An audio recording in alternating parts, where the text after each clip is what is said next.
Het Cambuurjournaal wordt mij mogelijk maken door bouwgroep Dijkstra de Rijsma, KKFH Kozijnen en Vieda Vermogensbeheer.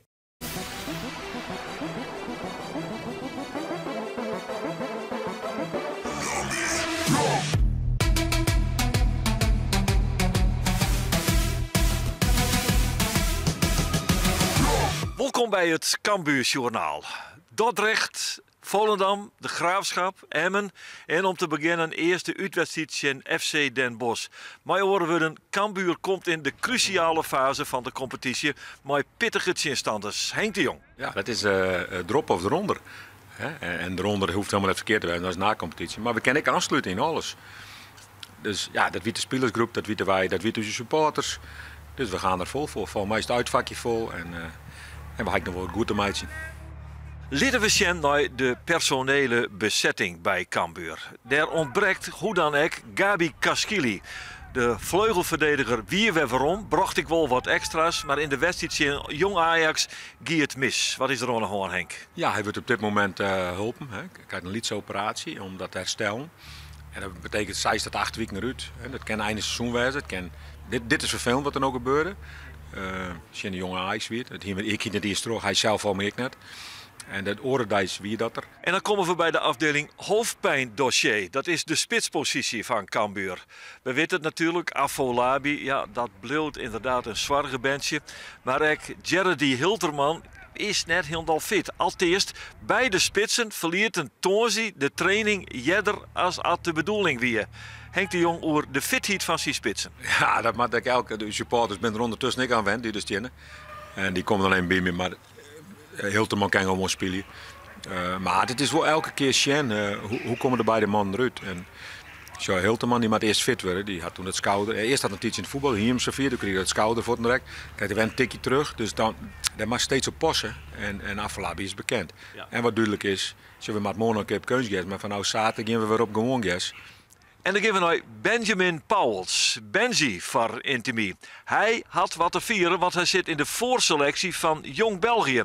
Lokwenske, Benji. Ja, dankjewel. Het is heel mooi om te horen natuurlijk. En hopelijk zit ik erbij, dus het zal wel mooi zijn. Het is nog wel een voorselectie, ik weet het. Maar toch, Benjamin, de best in beeld. Hoe is dat voor jou? Ja, het is heel mooi om te horen. Zo zie ik ook wel dat veel andere mensen ook naar mij kijken. En ook wel zien wat ik doe op veld. Dus het is wel mooi om te horen. Ja. Benjamin Pauwels, hij wie aan het begin van het seizoen de sensatie bij Cambuur. Hij ging als de brandweer op de linkervleugel. Hij weer gevaarlijk, hij hier prachtige actie. Maar ja, er zit wat een dip in die prestatiecurve. Hoe beleeft hij dat eigenlijk? Ik heb een paar iets mindere wedstrijden gehad, dat wel.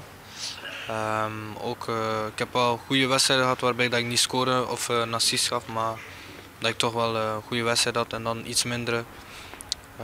Maar nu gelukkig de laatste wedstrijd 2 assists erbij. Ook een mooie overwinning, dus helpt ook wel voor mijn zelfvertrouwen en ook van het team. En dat zei Benjamin Pauwels. Hij zit zelfs in de basis op de linkerkant. Hilterman in de spits. Die is dus fit genoeg om te beginnen.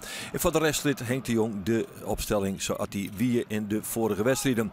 Want, zo zei hij, het gaat om verstigheid. Nou, het zou een heerlijke eerste helft worden van Cambuur daar in de Vliert en Den Bosch. De auto's weer een superieur onder het zinstander. Voorzet van de rechterkant. Gaat helemaal naar links. Komt uit bij Pauwels. Dan gaat ter Galvez in de diepte en hoppakee. Binnen 6 minuten is daar al de 1-0 van Cambuur.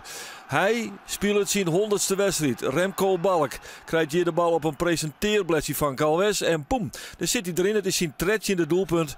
En daarmee zet Cambuur echt de toon van deze wedstrijd. Oh, La Ros gaat je vreselijk in een fout. Dan komt Pauwels. Pauwels, dat is een rollerke man. Dat is een verromspeelbal.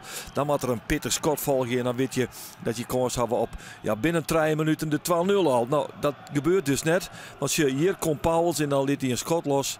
Werd hij absoluut net tevreden over zijn kind. Nou, dat vindt hij zelf weg. Maar het weer duidelijk, het weer echt symptomatisch voor de manier van Cambuur. Hoppakee, weer een interventie daar op het middenveld. Cambuur die zette heeg druk en die zette de tegenstander zwier onder druk daar achterin. Balk hier, zit de keeper on en die keeper, dat is Pepijn van der Merbel, die pakt in tweede instantie de bal klem vast. Maar na 8 minuten wie het wel duidelijk dat Cambuur de boppelissende partij is en dat hier mooi staat terug. Dit is Pauwels weer aan de linkerkant. binnen terug deze keer. Komt de bal voor de voeten van Diemers. Kot wordt blokt. Oordevoet hem maar links. Oh, heerlijk Scotsie. Maar hij krijgt van ons. De onvierder van Cambuur. Laat zien dat hij met 2 voeten uit de wijk in. Nou ja, het is Cambuur dat in balbezit is. Nicky Soeren speelt een geweldige wedstrijd. Zet hier de onval op. Scott van Narti. Echt net meer voetballer. Matthias Narti. Dit schot is mooi en hij weet er hier misschien meer in zitten. Hij is alweer 23 minuten onderwijs en is het alleen nog maar Cambuur dat Shellit, dat zij de onvallende ploeg binnen. Hier weer nog even dat schot van Narti was. Ja, dan is het uitverdediging van Den Bosch weer helemaal niks. En dan kan Diemers oppakken. Brengt de bal naar links, naar Pauwels. Boetenom, Pauwels. Ja. En dan passeert hij daar de keeper. Pepijn van der Merbel, kinder, niks meer aan dwan. Dat hield ik voor de rechtervleugelverdediger Stan Maas.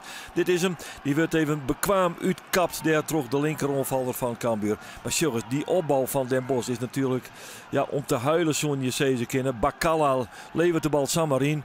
En dan weet je, als Pauwels in balbezit komt in de sectie, dan kan het gevaarlijk worden. En hier maakt hij de 2-0. En dan zit Cambuur eigenlijk op rozen. En dan is het wachtje op 3-0, 4-0, zeg het maar. Hier komt weer Nicky Soeren op denderen werkelijk. Wat een tempo. Laat de bal naar Balk. Boom, op de latte. Peel, kruising is het eigenlijk. Ja, dit hier de 3-0. Ik wijs ik in. Dan hier die doelpunt nummer 14. Ja, het is even balen inderdaad. Maar het weer een schitterende onval. Dat Soeren precies op die twilight. En daar zit dan Remco Balk op de latten. Nou, het bleef bij 2-0 in de eerste helft. En dan krijg je een tweede helft waarvan je weet, ja, de zult toch in het beeld van de wedstrijd wel eens iets verrorie. Dit schot van bijgelijks Byron Burgering is wel wat symptomatisch van de onvallende kracht van FC Den Bosch.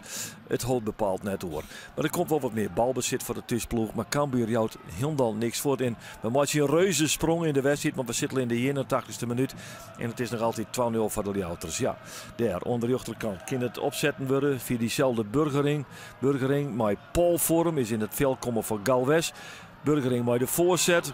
Kind net intikt worden terug Monzialo. Bal is nog net echt lekker voort. Maas er nog bij. Slidingje. Burgering weer in balbezit. Afijn, het dreigt het wel, maar het komt meestal tot niks. En dat zal hier echt blikken, want Tissenbal die wordt afblokt. Dan kan er nog een sprintje lutsen worden terug. Asjefai krijgt de bal nog op de ronde van de sectiemeter. Hij krijgt de bal net goed voor. Ja, dit is eigenlijk symptomatisch. Let even op, dit is helemaal symptomatisch. Deze bal die verdwijnt in de tribune. En wat doe je dan? Als de bal in de tribune verdwijnt, dan ga je hem. Nee, neem maar naar huis. Nee, dwarretek net. Nee, nou, gooi mijn voet aan. Ja, daar stuit het. Oeps, tink om het drinken. Ja, van de bal is overigens letter niks verder om yet. Dus we voetballen met terug maar in oren in. En dan is het Den Bosch dat nog wat beziekert.